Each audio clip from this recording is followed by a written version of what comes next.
am the wonderful, most wackiest, most taggiest person of all, Reboot Bob 1987, aka Rebecca Lynn Barkley. Hi, ladies and dudes. I'm sorry I made a funny impression for all of you, but I was just thinking about that funny song called Mad, Mad, Mad, Mad, Mad, Mad, Mad. Who doesn't love that song? That was hilarious.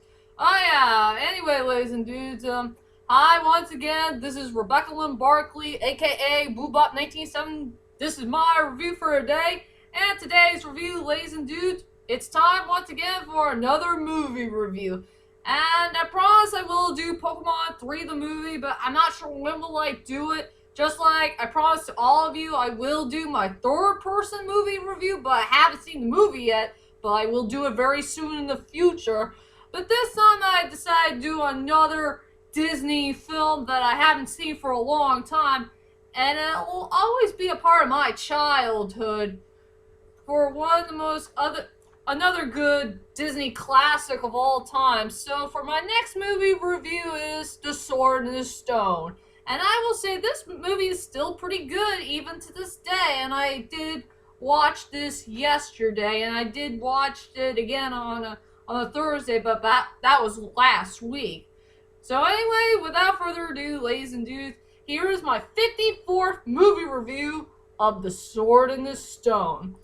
And I will say I don't have much things to say about the plot of the story. It's a story about this wacky, funny wizard dude named Merlin who is trying to teach this kid, Wart, aka Arthur, to have an education and try to learn things about the world and all that stuff, before he could become King Arthur and all that stuff. So, oh yeah, he had a little help by that owl named Archimedes, if I remember right.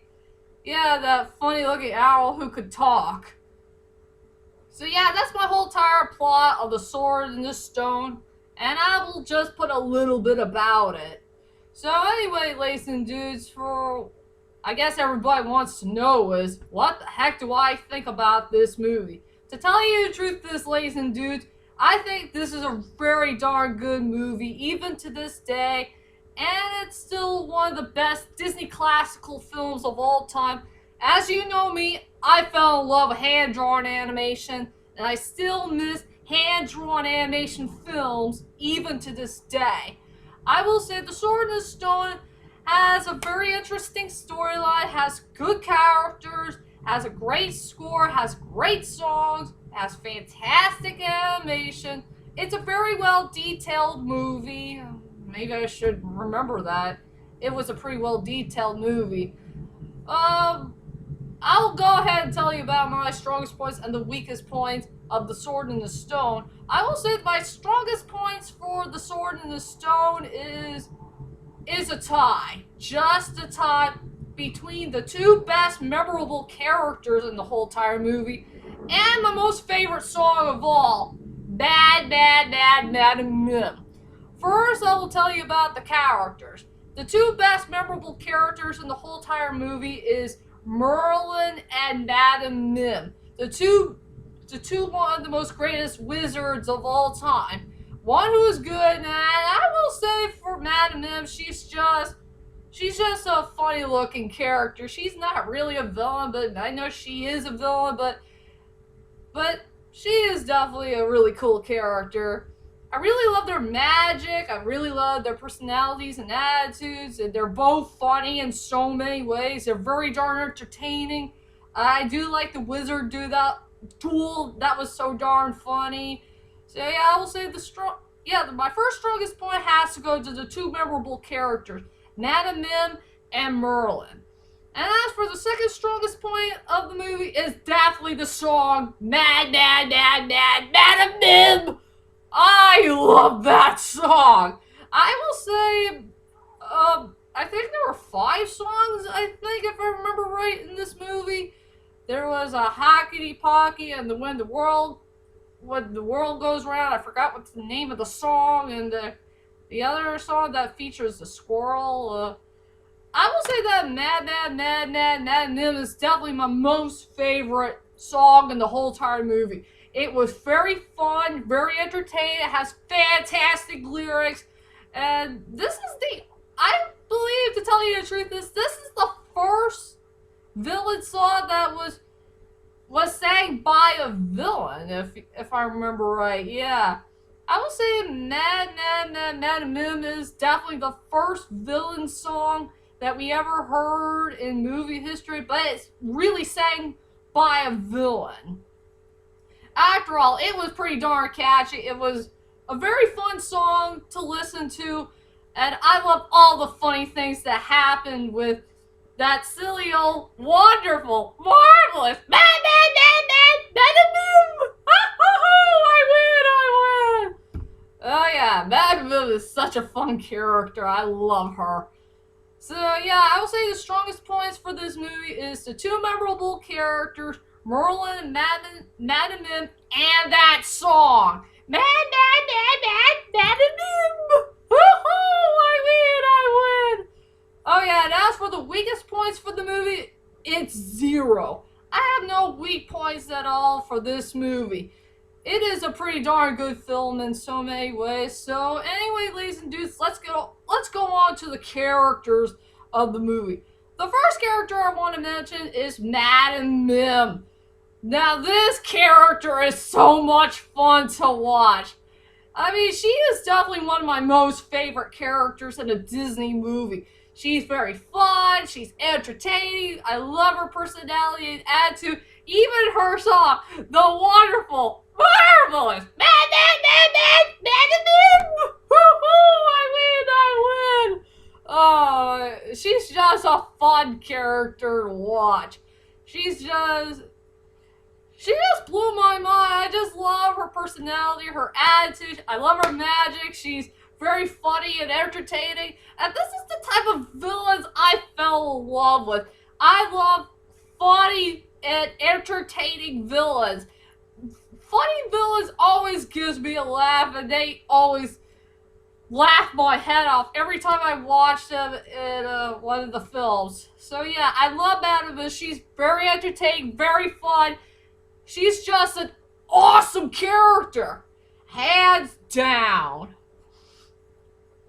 The next one is Ward, that kid, aka Arthur. I really do like Ward. I really like his dialogue. Say, "Oh what? Whoa!" You know, he's being a klutz and he's so darn clumsy, and he's very fun and entertaining character. I do like his personality and attitude. He does have a very enjoyable storyline that he wants to learn something more than becoming an esquire. He just wanted to learn a whole lot of things that he had never discovered before. And thanks to Merlin and Archimedes, if I remember the name of the owl right, you know, Merlin and Archimedes had trained really hard to teach Ward about, you know, things in life and try to know what the world is like and all that stuff. So yeah, I will say Ward is a pretty cool character, and he's a really nice guy, but I love his dialogue. He's like, what? Whoa! If you know what I mean. Then we got Archimedes, that owl. He's a pretty darn interesting character. He has a great personality, great attitude. He's definitely one of the most maddest characters you'll ever see in your life, who's pretty darn mad about something. I don't know what the heck he's angry about, but he's a really fun character to watch. Nothing else to say. And then we got the main character named Merlin. There he is with he was looking at Ward's when he grabbed the sword. I think Merlin is a pretty interesting character. He has a fantastic storyline. I love his personality and attitude. He's so darn funny. He's a very fun character to watch. And it's kind of weird that you got a funny looking character who knows about everything of the future before everything will be existed, if you know what I mean. It is strange that we got a wizard who knows things about the future before everybody else does, I guess. And I think I don't have much to say, so here we go, ladies and dudes. Here's my final thoughts of The Sword and the Stone. Overall, The Sword and the Stone is one of the best classical Disney films of all time. I'm not sure if it's a popular film or an underrated film. I guess you guys can decide for yourself. I will say it had a good, interesting storyline, has good characters, has great songs, it has a good score, best animation out there, and one of the best detailed movies that you'll ever see in movie history, I guess. So I don't have much else to say. So for my rating for 1 to 10, I decided to give The Sword and Stone a perfect high rating score of 10 out of 10. You have better check out this movie to believe it if you guys really do believe in magic. I do. I would love to listen to that funny song. Man, Bada-boom! I win! Alright, ladies and dudes, that's my whole entire movie review of The Sword and Stone. I hope you enjoyed this movie review of mine. And I promise to all of you, I will get going on my later on movie reviews. Like, I will get going on third person, but I'm not sure when will I get to there. I will do Pokemon 3 the movie. I will do Ninja Scroll, Perfect Blue, The Wind Rises. Something that will surprise you. So, I'll see you guys later. Sayonara.